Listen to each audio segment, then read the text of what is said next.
Halo Mas Huda Mbak Bray.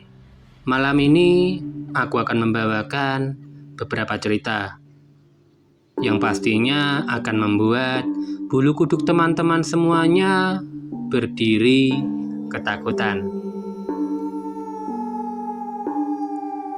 Cerita yang pertama, Sumur Tua. Hari itu aku tengah berada di rumah saudaraku dan tengah bermain dengannya. Tiba-tiba aku mencium bau busuk yang aneh. Kemudian aku menanyakan hal itu kepada saudaraku. "Kamu mencium bau busuk nggak?"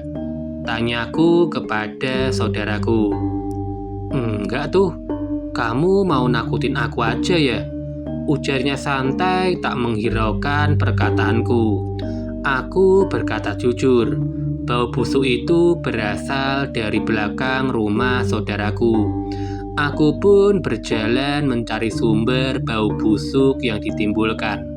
Aku mendekatkan diri di sebuah sumur tua milik tanteku, kemudian mengintip ke dalamnya. Awalnya aku kira aku melihat bangkai hewan di dalam sumur itu. Namun setelah aku teliti lagi, aku terkejut bukan main. Yang kulihat adalah sebuah mayat manusia dengan wajah yang membiru karena telah lama terkubur di situ. Seminggu sebelumnya, ayah dari saudaraku atau pamanku telah hilang. Tante sudah mencarinya kemana-mana, ke kantor, ke rumah mertuanya, bahkan ke tempat di mana paman biasanya berjudi. Aku berteriak. Saat itu pun tante dan saudaraku berlari menghampiriku. "Ada apa, Dek?" ujar tanteku. Sekujur tubuhku lemas, sambil gemetaran jariku menunjuk sumur mati milik mereka.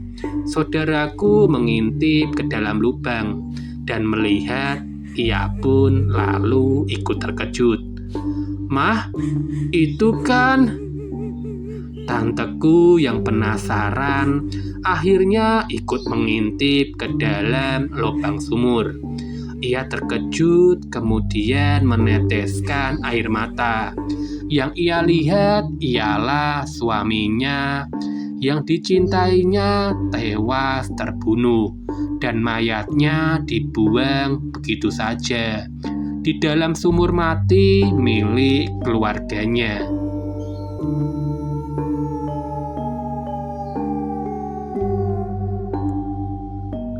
Sudah cukup seram dengan cerita yang pertama.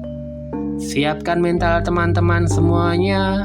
Kita lanjutkan ke cerita selanjutnya. Kereta terakhir.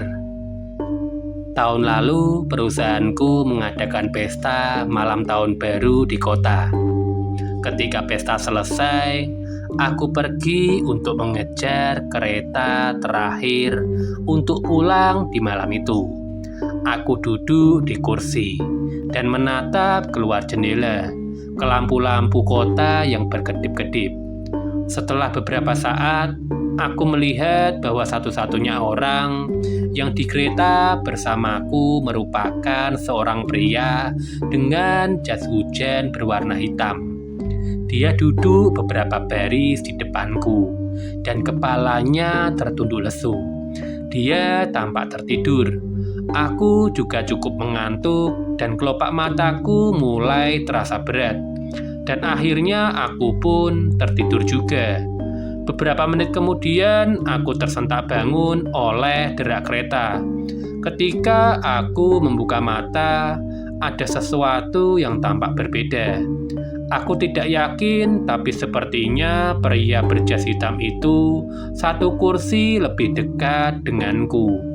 Aku mengatakan pada diri sendiri untuk tidak terlalu paranoid. Tidak lama kemudian, aku mulai tertidur lagi. Setelah beberapa detik, Aku mendapat perasaan aneh dan tidak mengenakan. Aku membuka mata dan kali ini pria itu tampaknya telah bergerak lebih dekat denganku. Aku memutuskan untuk mencoba melihat apakah kecurigaanku ini memang benar. Aku berpura-pura tertidur lagi, tetapi dengan tetap membuka satu mataku, hanya untuk melihat apa yang akan dilakukan pria itu. Dia hanya duduk di sana, tidak menggerakkan ototnya. Aku bisa merasakan matanya menatapku, tapi dia tidak bergerak sedikit pun. Tepat saat aku akan menarik napas lega, aku mendengar dia menggumamkan sesuatu. Aku mendengarkan dengan seksama. Aku bisa menangkap apa yang dia katakan berulang-ulang. Jangan tertipu, dia hanya berpura-pura. Jangan tertipu, dia hanya berpura-pura. Jangan tertipu, dia hanya berpura-pura. Jangan tertipu, dia hanya berpura-pura. Jantungku mulai berdebar di dadaku. Meski ketakutan, aku terus menunduk. Berpura-pura tertidur dan sangat berharap kereta akan segera mencapai stasiun berikutnya. Kereta akhirnya berhenti dan pintu pun terbuka. Aku menunggu. Tepat ketika pintu hampir menutup, aku bergegas keluar dari tempat duduk dan melompat keluar ke arah peron. Aku mendengar pintu tertutup di belakangku. Aku pun berbalik arah. Saat kereta keluar dari stasiun, aku melihat pria berjas hitam itu berdiri. Wajahnya menempel di jendela. Ada ekspresi kemarahan di wajahnya, dan di tangannya sebuah pisau berkilauan.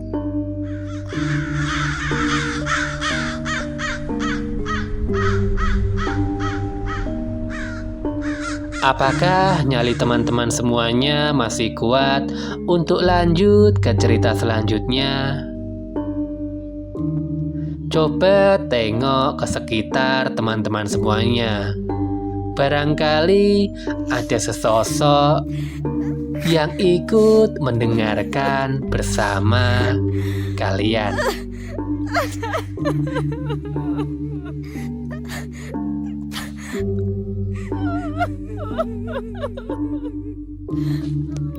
Siapa yang menelepon?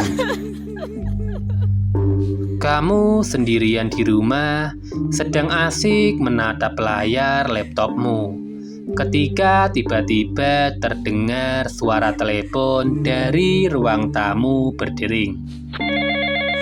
Dengan malas kamu berjalan ke arah telepon. Tapi sebelum kamu sampai ke dekatnya, telepon tersebut berhenti berdering. Kamu berjalan kembali ke arah kamarmu untuk bermain laptop kembali. Namun, sebelum kamu berhasil duduk, telepon kembali berdering. Dengan kesal, kamu berjalan ke ruang tamu untuk mengangkatnya. Tetapi telepon tersebut kembali berhenti berdering. Sekarang kamu bahkan tidak berminat untuk memakai laptop. Jadi kamu menunggu di samping telepon. Barangkali orang iseng tersebut akan menelepon kembali.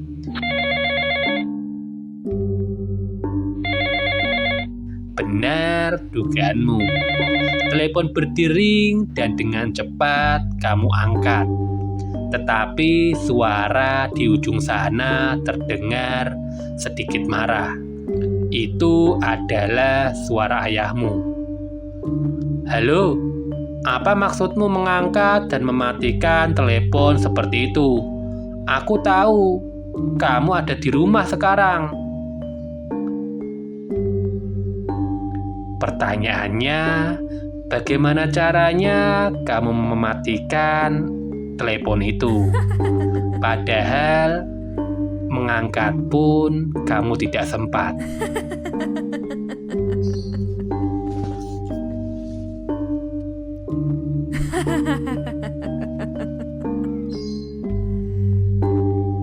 Lanjut ke cerita yang terakhir. Semakin mengerikan, semakin membuat bulu kuduk berdiri ketakutan. Tolong datang. Seorang anak laki-laki berusia 15 tahun di sebuah kota kecil sedang duduk di depan komputernya setelah pulang dari sekolah di suatu hari. Dia menyalakannya dan masuk ke program pesan instan, dan kemudian terkejut menerima pesan dari teman sekelasnya yang tidak hadir di hari itu. Pesan itu terdiri dari 2 kata, tolong datang. Bingung, bocah itu pun mengirim balasan, menanyakan mengapa dia tidak hadir di hari itu. Setelah 2 pesan lagi dan 15 menit tanpa jawaban, dia memutuskan untuk naik sepeda dan menuju ke rumah teman sekelasnya. 5 menit kemudian, bocah itu pun sampai. Sesampainya di sana, ternyata pintunya tidak terkunci. Di dalam, darah kering berjeceran di dinding dan lantai. Dan sosok yang tidak bisa dikenali tersungkur di dinding seberang.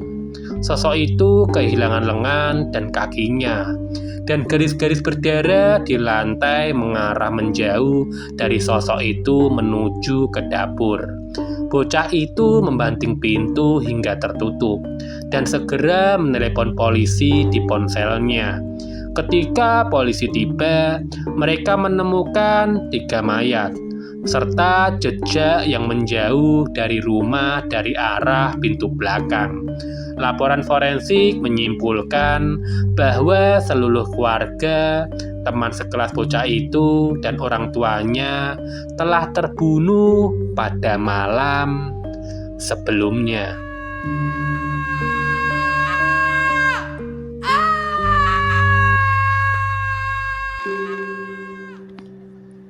Sekian beberapa cerita yang bikin bulu teman-teman semuanya berdiri ketakutan.